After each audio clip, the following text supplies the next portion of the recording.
Hello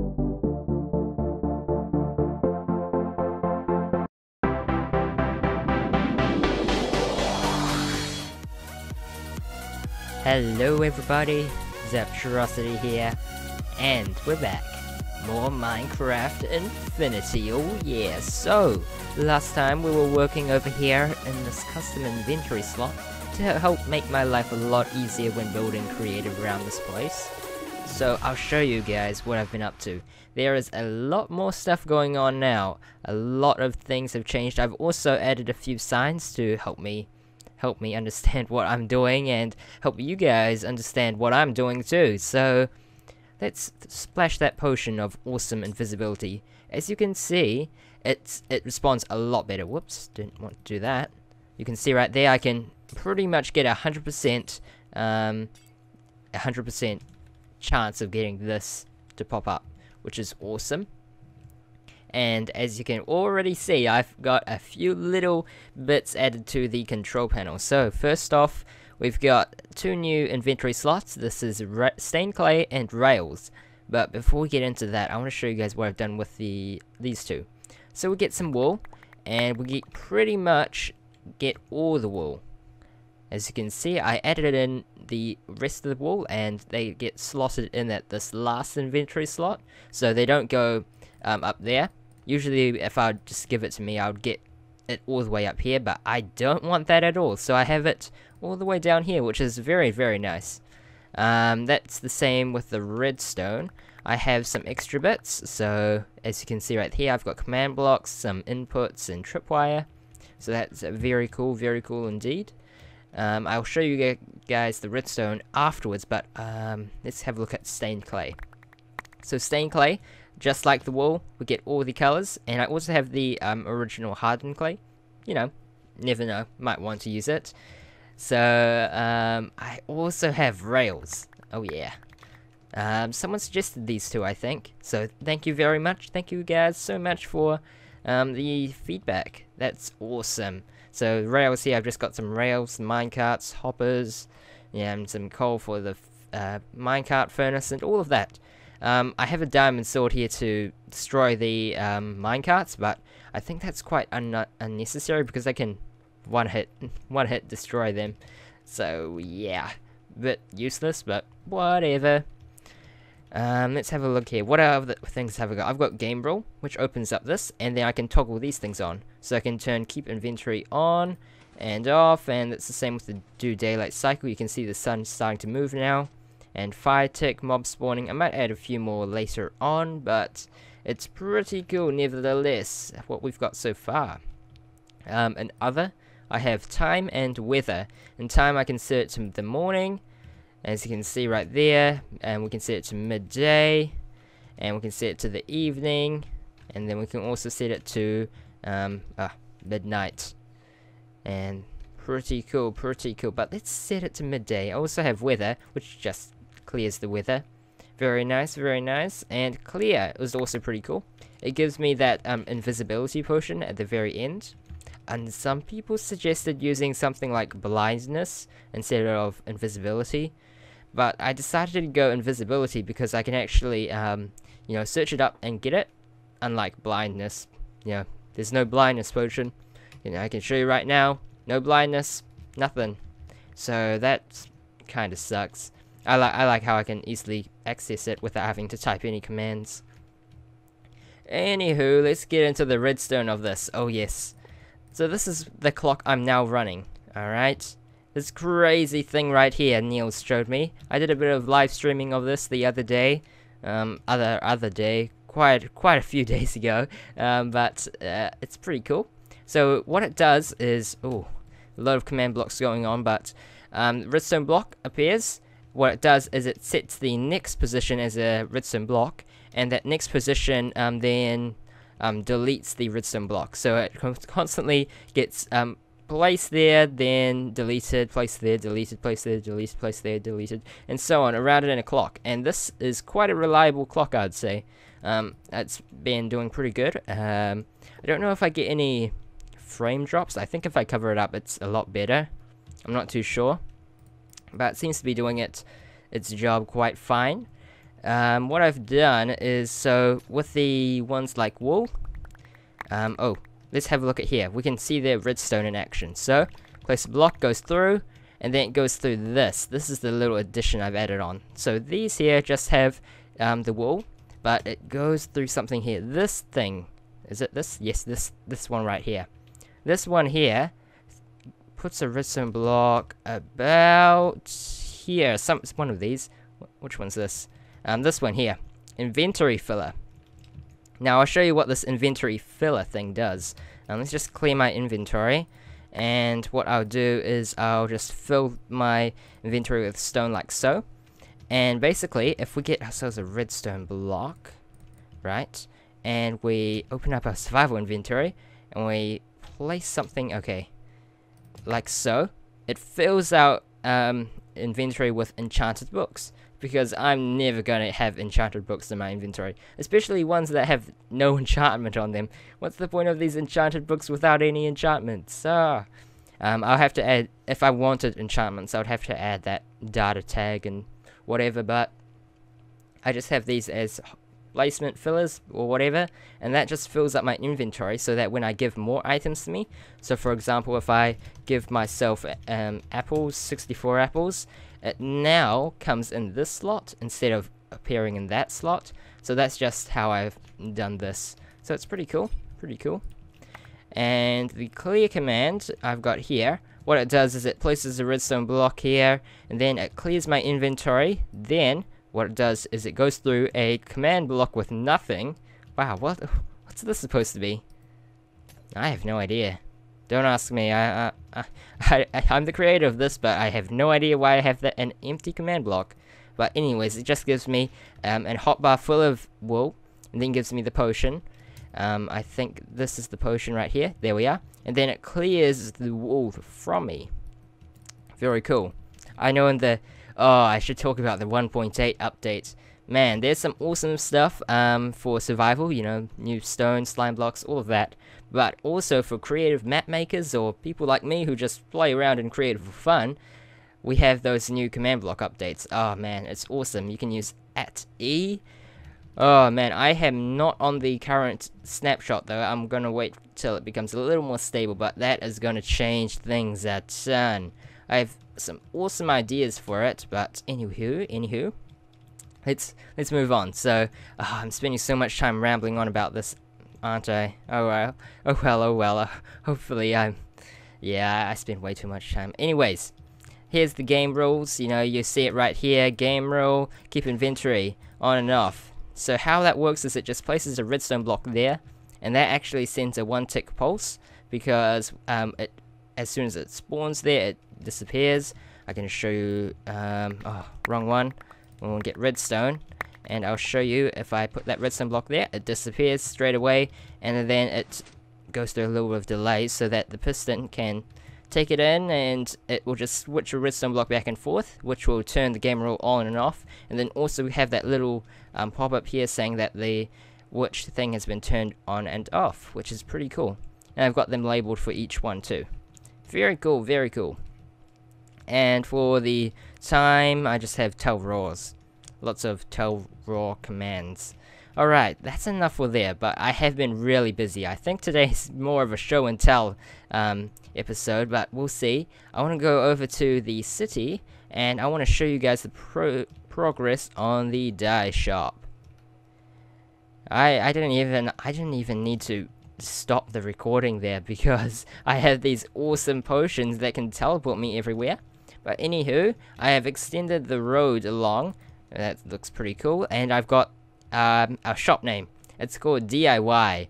You know, do it yourself, or what I'm referring it to as dye it yourself, because it's a dye shop. And and it also, if you try and say this word like dye, you know, DIY, as in, don't take it in as a whatchamacallit acronym. But you just pronounce the word. It sounds like die. That's how I would pronounce it, die. So, some weird play on words there. I've decorated it a little. I've got some nice pattern flooring. I've got some nice carpets. Yeah, all the good stuff. Oh, I've also got some redstone lamps, and very nice, very nice. What I've also done is in the refund room, I have got it set up with that system that we set up last episode number 5, I do believe. And I've got that set up, which is pretty awesome. Here's the item elevator to put the items back. I'll just give you guys an example, but if you really want an example of how it works, go to episode 5, because that's pretty much what it does. I also added an extra thing. So, I do have to give you guys an example, don't I? Because I added something extra. So, if I get myself my dyes, no, not my do, my dyes. Alright, let's get some of these crazy dyes. There we are. There's some pink on the floor. I'll pick you up. So we just throw in some dyes and some pressure plates because we're stupid like that, and we throw in pressure plates and then take a couple out. Alright. Now, as you can see, it should go through the system. Let's actually look at the redstone behind it. So you can hear things firing. There's the clocks firing. If you look at my money, it's going up. Oh. We need to turn that fire tick off or something. You can hear the dropper going off, and that's putting all our pressure plates into the chest. So we get our money, and the pressure plates go into the thing. But I forgot to show you guys what it the new feature. Wow. Alright, let me show you. Alright. Now, as soon as that goes, it gets rid of the exit button, so we can't exit halfway while the system is running. It does flash a little and stuff, but it's good enough for now, and it reappears. Very nice. So that just hopefully prevents any possible issues. I'm not too sure if it will fix everything, but it'll hopefully prevent some form of issues, I hope. Anywho, yeah, that's the progress over here. Another thing I gotta show you is the mini games, which I think we're gonna work on today. Alright, so we're here at the mini games. Now, some things I gotta say is that this here is pretty much redundant after the new 1.8 snapshot, because we can use the command /kill at E, and then we can do, I think, no, not name. I don't know how it works exactly yet, but we can do something like that, and we can find all the bats and just kill them in this area. So that will just make life so much easier, so much easier. But we still have this machine. I don't know, we might just keep it just because it's so super cool and awesome. But anywho, I've done a bit of work with the logic and just revamped some stuff. So we've got that glass floor here. Now what I've done is, instead of having minecarts, I do have a big long line of command blocks just setting it to air. So what I do is I push this button, turns all these lines on, and boom, magic. Very cool, very cool. And we can replace that like so. So these command block minecarts are a little bit of a pain. I've got some command blocks replacing that with bedrock. I'm not too sure if I showed you guys that already. I also have some other command blocks that just fill in some places of glass that didn't seem to fill up, but looks pretty smooth. Had some problems with minecarts getting stuck at the edge, so we have a little ramp as well. And that's pretty much it for that. I have some glass here, so that any spectators can actually watch the game quite easily. With the good old glass here, these big, well, not big, these annoying little particles or pixels here on the glass are very annoying. They get in the way of the view. But with the grey stained clay, I think is it grey or light grey? Light grey stained clay. They turn all light grey, obviously, but it makes things a lot easier to see through. It does have like a little darker, everything. It makes it a lot darker, but it's not too bad, I'd say. You can still see it fairly clearly, and you can only faintly see these lines. It's not as in the way as the regular glass, so I think that's pretty cool. Might have like a spectator thing all around. That would be cool, because these bedrock walls are kind of ugly. Blah. Alright, let's have a look at some of the logic I've done over here. So, now what I've done, alright, let's just quickly set the display.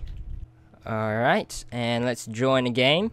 We get 1, and now when we exit, it actually teleports me away from this area, so I don't go through any crazy stuff. And there is a bit of delay, as you can see, before I actually get teleported out. Now that's because I've got a bit of logic behind this. So what it's doing right now is we've got an AND gate here, and what happens is when I push the exit button, it turns this redstone torch off, and then it will then power this, which will then remove the player count by 1. Right? Because the game hasn't started yet. Then after a bit of delay, it will just pretty much we'll leave the team, and then we'll get teleported out. So that's how that works. Now, as soon as we start the game, however, alright, what do these things do? These disable the start button so you can't push it twice. Then it removes any more people from joining. I might set it up so that you can have like a spectator entrance or something. And then it also, this goes into the thing which it goes over there. Spawns a redstone block there which creates the floor before everyone gets teleported into the arena. And then it also sets up this RS-NOR latch, turns it off, which will then turn this redstone torch on. That will prevent anyone from exiting, and that will prevent the player count from going down, because we use the player count to determine who is the winner. And if everyone keeps exiting and interfering with the player counts, that's a little annoying. When they die, of course. So when they die, they come here and they click exit. They'll remove themselves twice from the game, which is, yeah, we don't want that. So yeah, that's pretty much how that all works. I think I guess I could push this.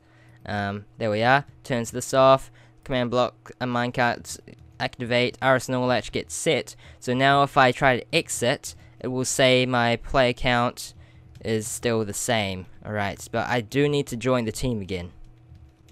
Alright, and now to reset it, reset that RS-NOR latch, we have the thing over here, which, this is what happens when you die. You spawn in there, and then we want to teleport the person now. I explained that before. Now it goes into here. This here pretty much places a redstone block all the way over here. And right, what this does is it resets the thingy. Let's get ourselves a redstone block so I can show you. Then it removes it. There we are. And it just resets. Like so. And I also wanted to set it up so it will replace these buttons and all that as well. But I haven't gotten around to doing that. Right. I've probably spent this whole episode just explaining things, but I guess that's kind of okay in a way.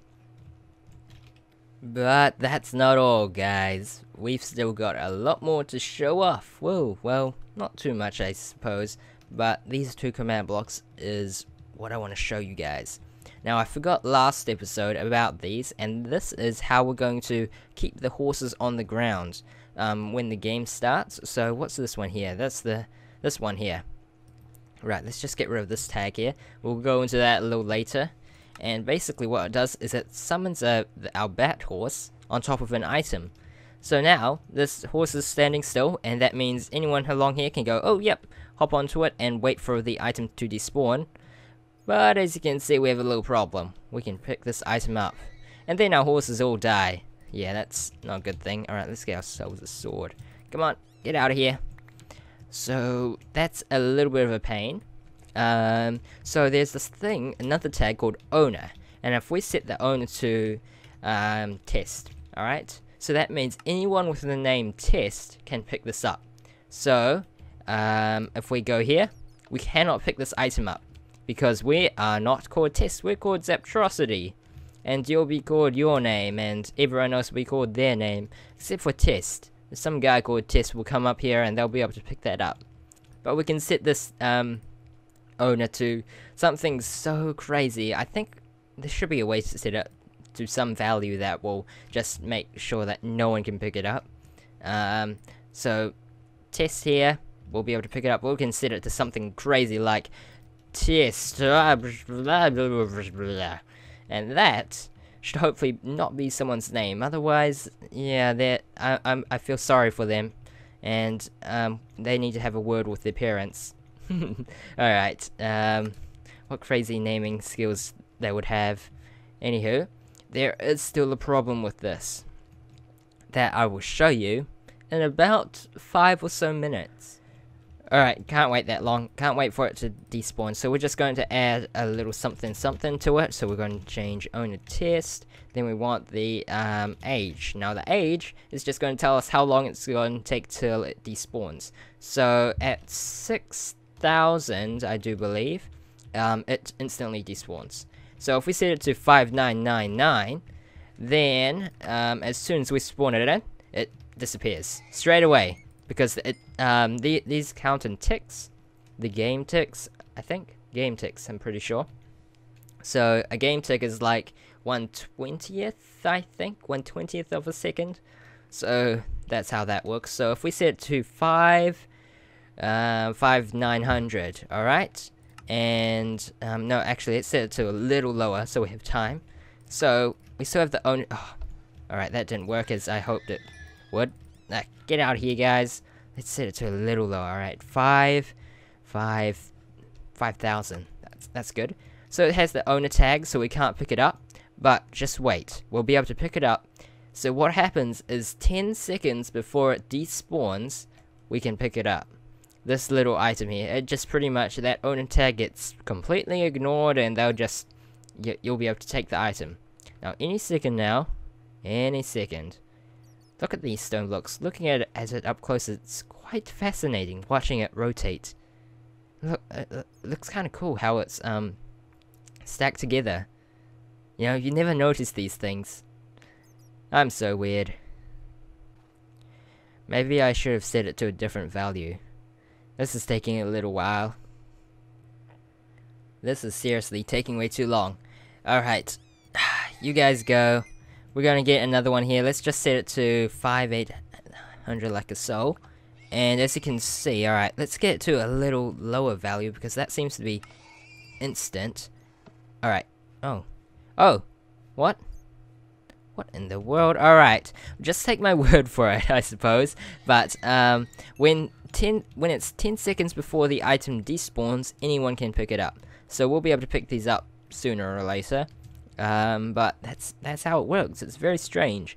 So my other idea was to use arrows. Arrows, of course. Now, arrows are pretty cool because I found an extra tag with the arrow, which tells us if the player can pick it up or not. So, if we just get rid of all my extra little fiddly bits, and we just get arrow in there, spawn that in, and arrow is actually there. We can pick it up, and can't we? Looks like I can't pick this up. That is so strange. Alright, what's going on here now? Alright, it shouldn't be doing this crazy stuff. But, Oh, now arrows disappeared. Reappeared. I'm not too sure. But there are some more tags that tells us if it's in a block or if it's not in a block, so you can pick it up or you can't, and so on. But I need to find a way to get these horses to stay still until we want them to go. And arrows actually take 1 minute to despawn, so that's pretty good. Problem though, we don't want it to be 1 minute, maybe like 10 seconds. And that's why I've been trying to mess around with the age value of the arrow, like we have one for here. But the thing is, with the arrows, as soon as they move the slightest bit, and then their despawn timer completely resets. And I think if it's in a block, the arrow doesn't despawn. If it spawns in a block, I'm not too sure. So I don't know. It's still a work in progress. If you guys have any ideas on how to keep these guys on the ground, I guess an idea is to have another glass wall above, so that and spawn the horses here, so they'll just be flying around here, but you'll be able to run around and catch them, jump onto them, and then the glass ceiling, I'd say, second glass ceiling would then be destroyed and everything would start flying. So I guess that's another idea. I'm not too sure if that will be better, but it's certainly an idea. But you guys can tell me what you think of that. There is something I want to do, but I'm not too sure. Today's pretty much more of a show and tell episode. Yeah, I think we are out of time for today. Man, I ramble on way too much. I'm gonna work on that, but I guess it's an idea, you know, new episode idea. Rambling with the Zap. Let's see what crazy things I can talk about. Anywho, I've been marking out some places here, and this is gonna be for what I wanted to do next. I might do it off camera, maybe stream it or something. And basically, I want to get command blocks that will test for this exact redstone block position, and then it will give anyone in this area an effect. And I guess I could mix it up too. Certain areas will have certain effects, but I'm trying to get it so that all this area will be filled in. So these will be done in spheres. So anyone, so the range for this one will be about there. Alright, let me see if I can do this right. But basically, something like this. This is the kind of shape it makes. Alright, yeah, let's go with that. And basically, anyone in this purple wool area, it'll be the same upwards too. Anyone in this purple area will get a buff. They'll get regeneration or something of some sorts. I think that'll be pretty cool. It's going to be quite difficult. Ugh, flies on my screen right now. Ah, get out here. Anywho, I'm going to wrap it up here for today. It'll be cool to get this idea sorted. I don't know. But leave your feedback as always, guys. And thank you for watching. I'll see you guys later. So bye-bye.